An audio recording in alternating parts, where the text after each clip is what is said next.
It warms my heart that they're loving my child just as much as I do, that they have so much emotion put into my child to play with them and see them succeed.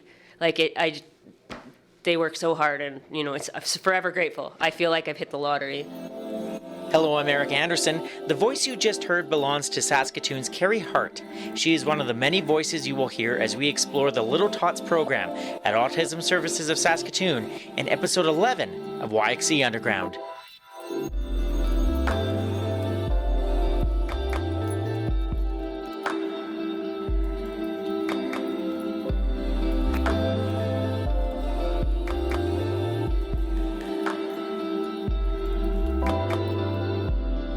Autism affects so many families in our country, our province, and here in Saskatoon.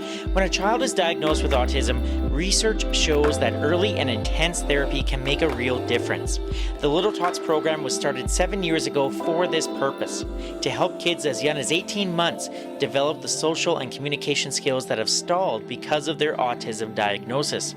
What I learned in this episode is that it takes a village of caring, empathetic, and insanely patient people to help young autistic children.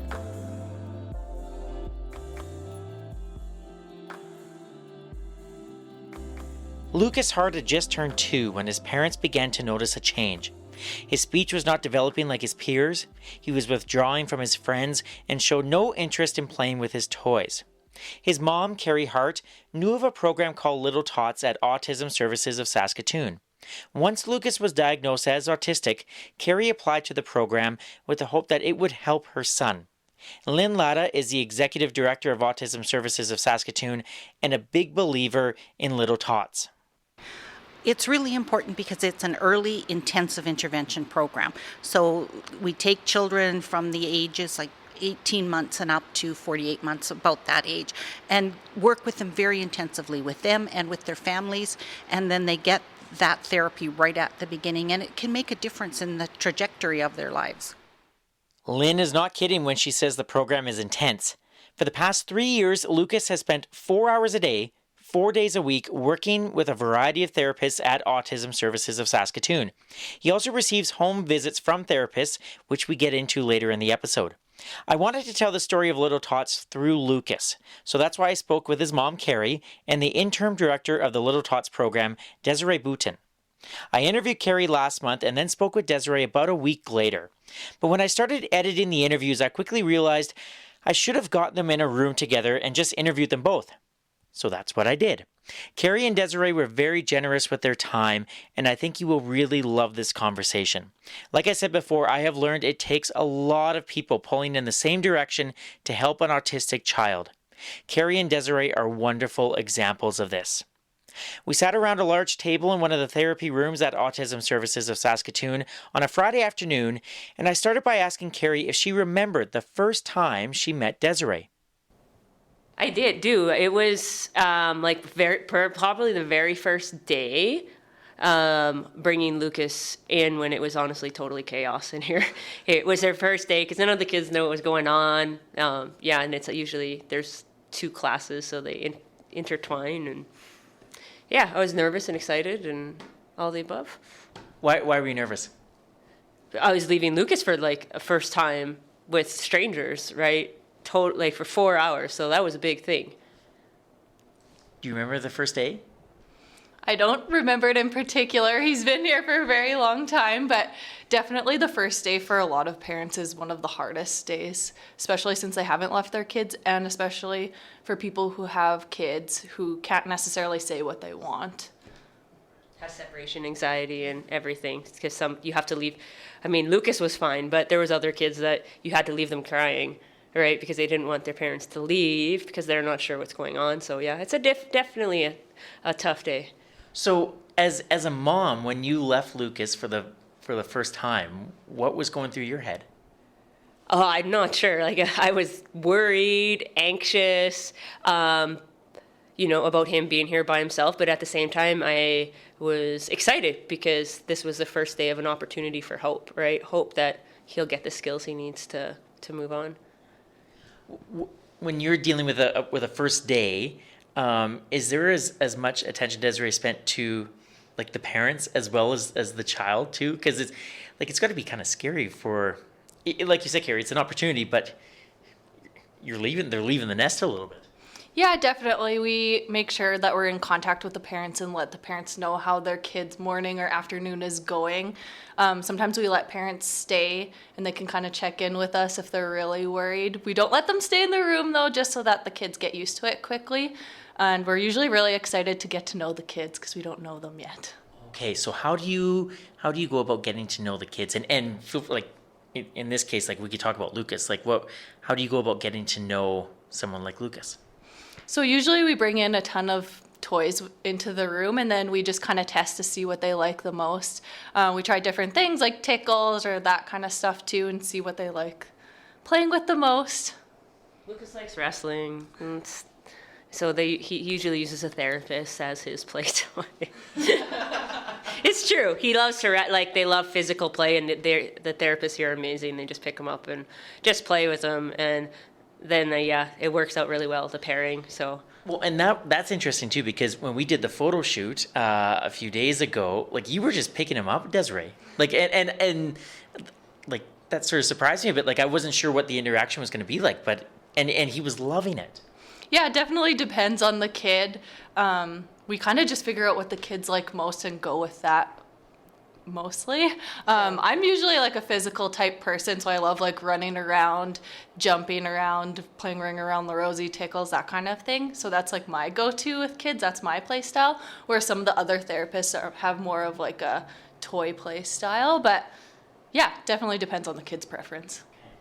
Can I ask a little bit about how you and Lucas got to this point, Carrie, in terms of when he was little? Like when did you know that maybe something was different about Lucas and that you were heading down this road in terms of needing services from autism?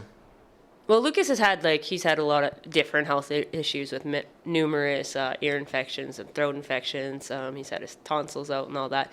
But it was probably just after 2 that we realized, because he had the language delay, but he was still all really social and all that with his kid, with our neighbors' kids and all that. Then it was after between 2.5, he just kind of slowly stopped, wasn't interested in toys anymore, wasn't interested in friends, wanted to be on his own. And then around that 2.5, he just started doing this stimming, repetitive behavior. And then, something in my heart, my gut just sunk, because you knew something was wrong, but you didn't know what. And then that's when I walked over here.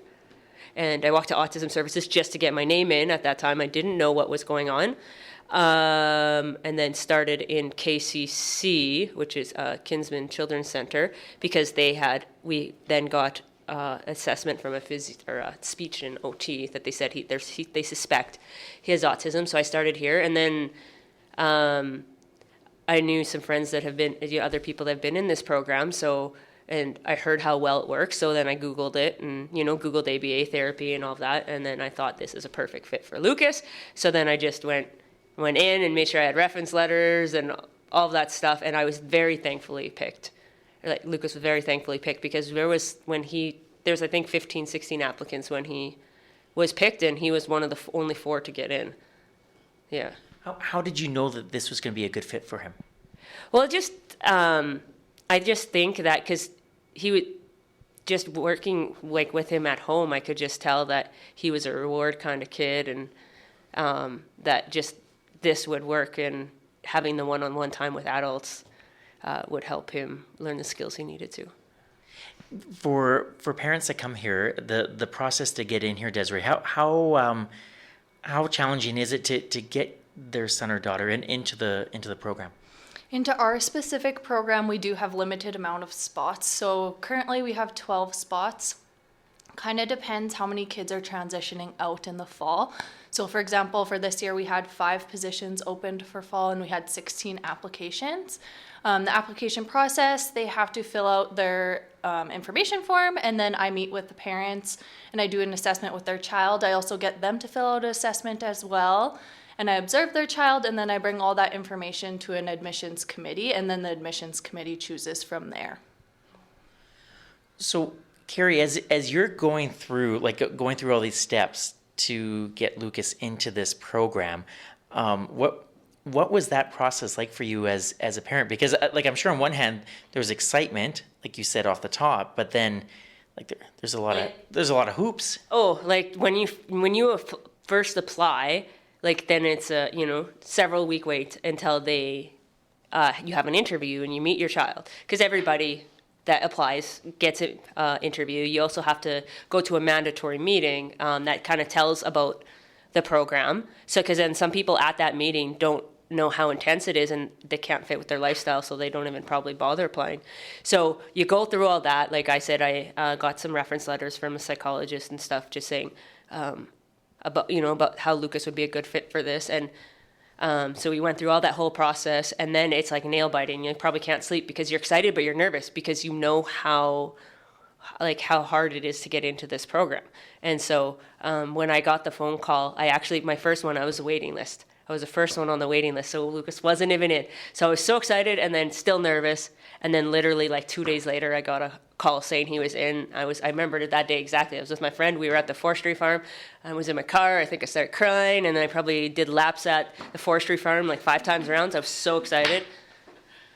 But yeah, and then also with being that excited, it's just that instant relief, like just an instant sense of relief, and my stress like went from like 100 to like 20, or like it just went down, and I was able to actually kind of breathe, relax, and enjoy myself because I knew help was on the way.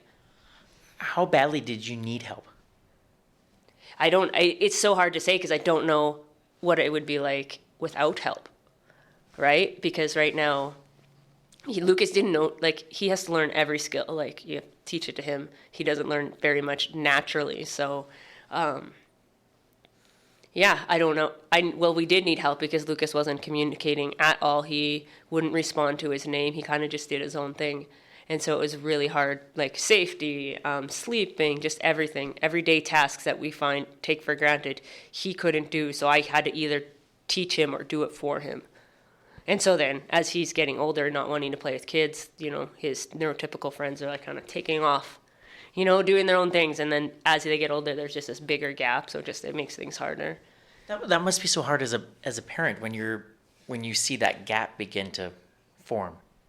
Oh, it's definitely hard because you just want your child to fit in and have be like with their friends, and when you don't see that happening, it's heartbreaking. Carrie was talking about the communication skills, and I know, Desiree, you and I talked about this a little bit, but can you just explain a little bit when a child is diagnosed with autism or is showing signs, like what is happening in their body that is preventing them? Like what's going on in there? Because I to be honest, I don't know a lot about autism. I know like some of the I guess the outward signs of it, but what's happening inside that's causing a little guy like Lucas to struggle with communication? Those are just one of the main symptoms of autism is communication. Same with like social skills and repetitive behaviors as well. So it really depends where the kid is at, and then we'll decide where we're going to work on it from there. So we always start with those really small steps. Some kids we might use pictures to get them to communicate with someone, or like ask for something that they want using a picture. Some kids might be one word. Some kids might be able to ask for things in sentences. So it really depends on the kid and kind of where they're at is where we'll start. Okay. So with Lucas then, where did you start with him? Lucas couldn't say or ask for anything, so I believe we started with like a picture, I think. I can't remember now, or just one word. Oh, we've done like so many programs. Sorry, they're all going through my head right now. 3 years. I should just say that the look on your face right there was like, oh my gosh, like where did he, like you said, you've been through a lot. Yeah. Well, all I know, like he didn't talk at all and wouldn't communicate at all when we came in here. So it was super, super basic what we started to. We had to like such a baby step. But then I think it started with, I don't even know if it's with before words, but like starting to just respond to his name. Like we worked on that where it's such like Lucas would be right in front of me with absolutely nothing else going on. and I call his name, and he wouldn't even turn. So we started that, and once he did, then I'd back up back up a couple feet. Then you'd have distractions on the other side of the room, right? Like that's how you taught him to respond to his name. So because when he responds to his name, then you have his attention so that he can do a task that you ask him. Yeah. So then, as a therapist, then, like those are so basic. How is it? You must be a very patient person. We really like celebrating all the little small successes that kids have every day. That's like probably one of the most motivating parts about my job is that I get to celebrate small things every day. So I'm personally motivated by it, and it's awesome, especially when you get to go to home visits and see parents' faces when their kid passes one little step is also awesome too. Okay, so tell me about home visits, because it's not just the fact that, Carrie, you're bringing Lucas here to work with Desiree, but there's a lot of work that happens at home. Well, so Lucas comes to the center 4 days a week. He comes from 12:30 till 4:30, Tuesday through Friday, and then Mondays is home therapy. So I have a therapist come to my house for about 2 hours, and then another therapist comes for the second 2 hours. So they do the same programming that they do here, but in a home, so that Lucas can generalize the skills to different situations. Because with autism, they have a hard time generalizing skills. So he did it here. So he didn't, normally he wouldn't think he could do it at home. Or I don't know exactly how that works, but it's to help him generalize the skill so he can learn it in all aspects of his life. Is Carrie right about that? Yes, definitely. That's one of the biggest parts about our home visits. We also do parent coaching as well at the home visits. So sometimes we'll work on specific programs, but then other times we'll work on different things, like say if they're having trouble, with sleep patterns at home, or just having trouble, eating or that kind of stuff, something that they maybe want to work on at home that we aren't necessarily working on or seeing at the center. The lead therapist goes over that kind of stuff with parents at home as well. Why wouldn't Lucas respond to his name at home, but he would here? Why is that? Some kids are really particular with when they learn a skill, they'll only learn it in that particular setting with one particular person. So that's something that we build into our programs is working with different people and then having that generalization to different environments. So once they're further on in a program, we'll specifically go to different rooms or different areas and get someone completely different to ask them a question or do that same thing with that program and say it differently just to make sure that they're generalizing that skill and have that support to be able to generalize that skill. Okay. That makes sense because there's so many different social settings that Lucas is going to be involved in for the rest of his life. That makes a lot of sense. Do you remember the first time you went out to Carrie's place? What that was like? Do you enjoy going out to visit like children at the homes? I don't typically go to the homes anymore, but the therapists and the lead therapists do, but I have been. It's definitely fun to see them in a different environment. Some of the kids act totally different at home than they do at the center or when their parents are around versus when their parents aren't around, which I think is typical for all children.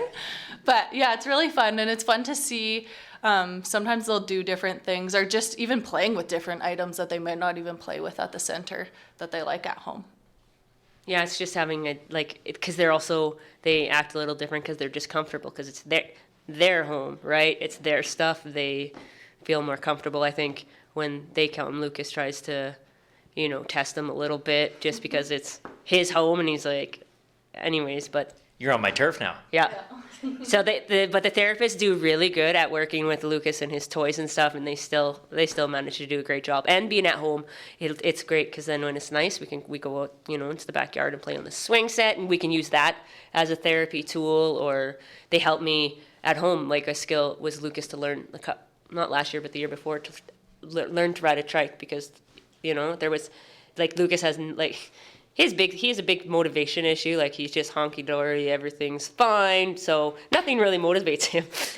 So I remember one of the therapists came out and I actually held a YouTube video 5 feet away. And that's when Lucas did his first pedals with the trike. And then after that, then he kind of got it and was like, oh, hey, this is fun. So then you don't use the phone, you fade it out. But it was just nice. So at home, we went outside and we got to learn stuff that's particular around home because you don't need to learn to ride a bike in the center. But I do, learn to ride a bike on his own at home. So now he's riding his bike. He has a bike with some training wheels, and he goes. That must be so cool to see. Oh yeah, I think I cried the first time because he was just like so slow, but he's just like, he's actually doing something. He's actually completed a task. Like, so every time those little moments come, it's so great. When Lucas has a new word, I scream like I won the not scream, but I'm like, I jump up in joy like I won the lottery, because until this, you're put in this situation, you never know. You take all those little things for granted, like the first words, the first doing things, because you just assume your kid's going to do it and they just learn it naturally, where kids with autism don't learn it naturally. What's the latest word? What's the latest word? Get out. Yeah. He's got 2 words together.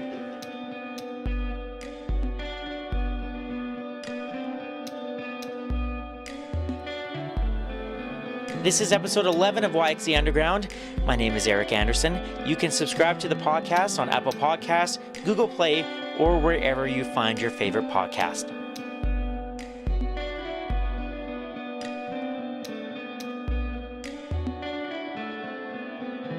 I first met Lucas Hart a few years ago at Sherbrooke Community Centre here in Saskatoon.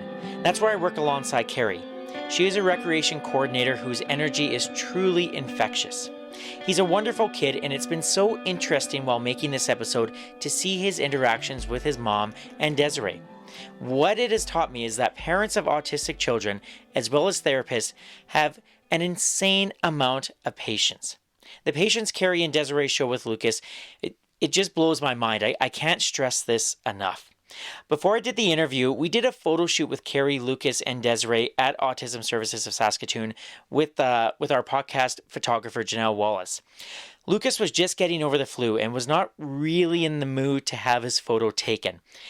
There were a few times during the shoot where I thought, that's it, we should just stop right now and maybe we'll try later in the week when Lucas is feeling better. But Carrie and Desiree just kept working and working with Lucas, and we ended up with some amazing photos. Patience is a theme that runs through this next part of the interview. We had just learned what Lucas's new words were, get out, and then I asked Carrie what it's been like working so closely with therapists like Desiree.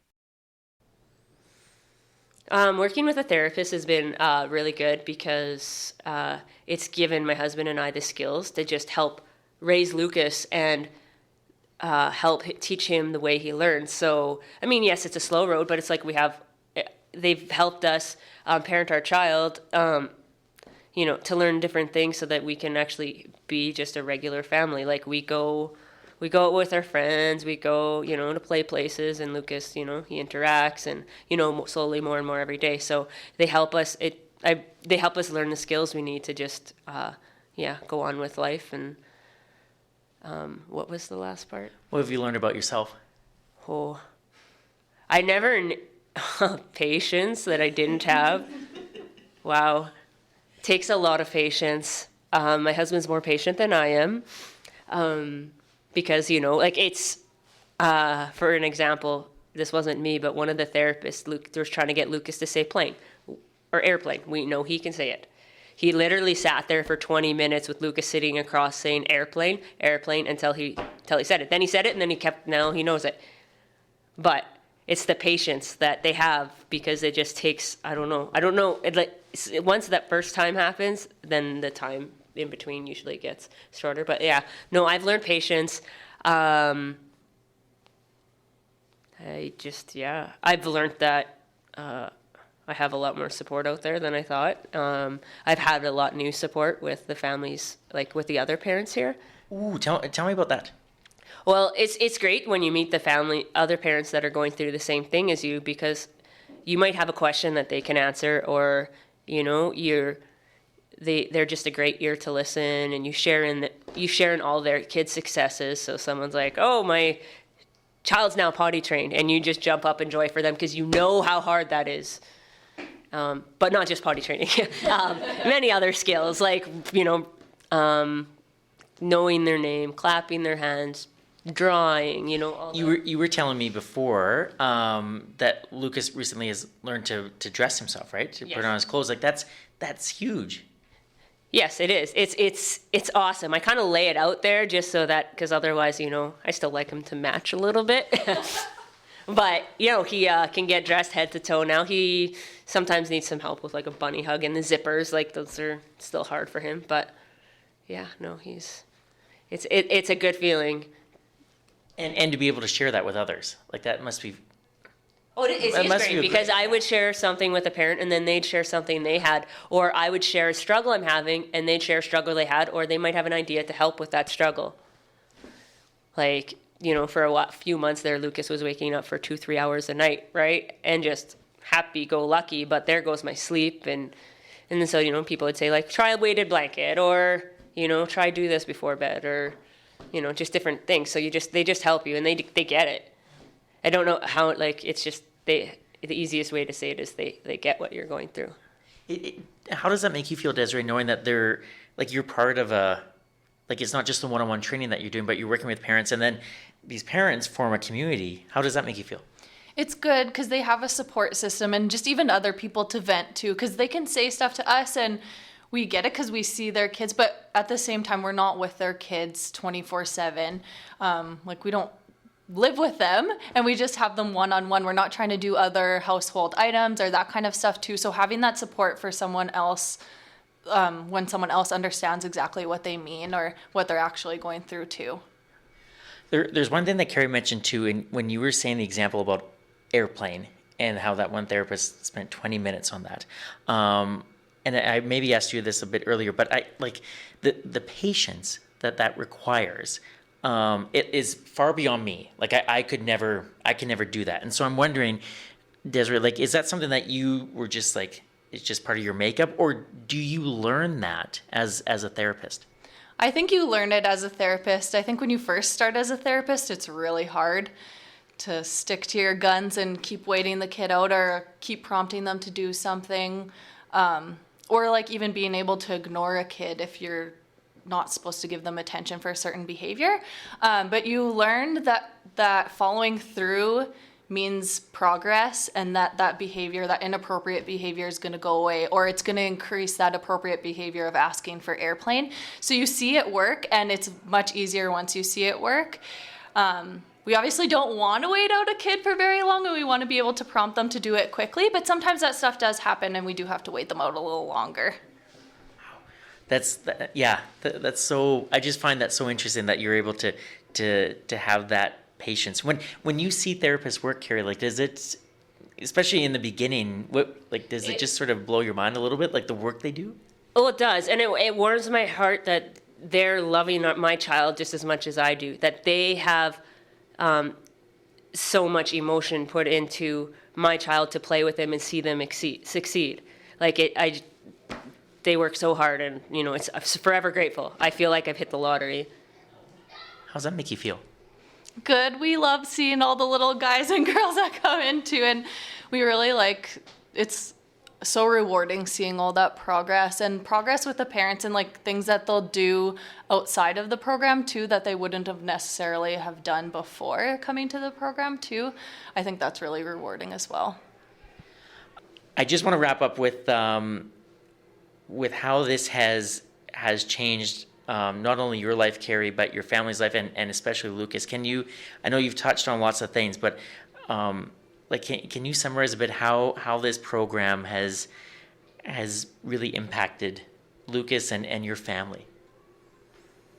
By coming to this program, Lucas has gained skills and has gained a way to learn so that he can further his skills to kind of catch up to his peers or be, right along there.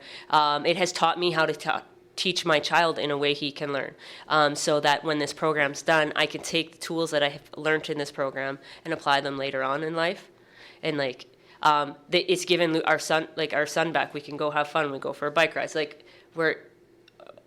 Lucas will look me in the eyes and he'd say, "I love you," and give me a hug. And it feels so good because when we were first diagnosed, it really hurt because it felt like he didn't care I was even around, right? Cause there's just that disconnect with the autism. I know it doesn't mean it, but it's just, it still feels like that. But this program's definitely given me hope for the future, to give, the skills to keep learning, everything. That was really nice. Thank you. I don't know. No, I appreciate that. Desiree, if there are people out there listening and maybe they're in a situation where Carrie was a couple years ago and they've perhaps never heard of Little Tots before, what would you like them to know about the program?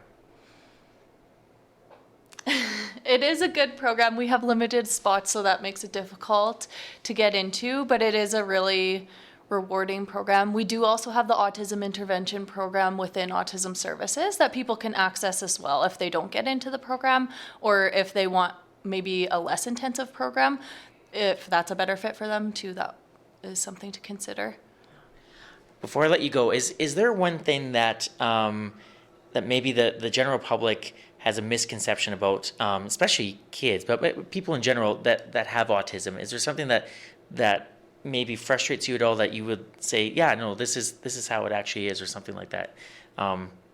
You've got the platform right now. Is there anything you want to say? I'm actually surprised for how much of like an increase autism is now from what it was 10 years ago, that still so many people don't know about it. So many people think that your child's just misbehaving and, like to make them stop doing what they're doing. Nobody gets sensory processing issues like with sounds and lights or eating issues and all of that kind of stuff. People just kind of, I wish there was a bit like people knew more about it. I also wish there was more funding, because that's the only reason that there's only limited spots, because there's limited government funding for this. So if I wanted to say anything to anybody, I wanted to say something to the government to help give Autism Services of Saskatoon, there we go, get it out, some more money for funding so that all the kids that want to, that apply can get the help. Because if the funding was there, we could do it. It's because the funding's not there. That's why they have limited spots. So it would be nice to help the kids now, because when you help the kids now, early intervention's key, because then it's way less work down the road. Or if anyone else in the general public's listening, and to donate to autism in general, every little bit helps for this, and family programs and everything. Thank you both so much. I know we've talked a lot in the last couple of weeks, but it was so nice to get you in the room together and to talk about the great work that you do, Desiree, and the great work that you do, Carrie, both with Lucas. It's not only me; it's all the moms out there that has a child on the spectrum. They put so much time. Everyone puts so much time and effort to see their child succeed, whether it be big or small. Yeah. Lucas is a great kid. Yes, he is. Yeah, thank you guys so much. Thank you. Thank you. If you want to read more about Carrie, Desiree, Lucas, and the Little Tots program, I wrote a web story for CBC Saskatoon, and you can read more on the website at yxeunderground.com. You heard Carrie mention funding. If you want to read more about how the funding works and why Executive Director Lynn Latta is hopeful about the future, you can visit the CBC Saskatoon website and check out the web story. And I'll be sure to post the story on the podcast Facebook page as well.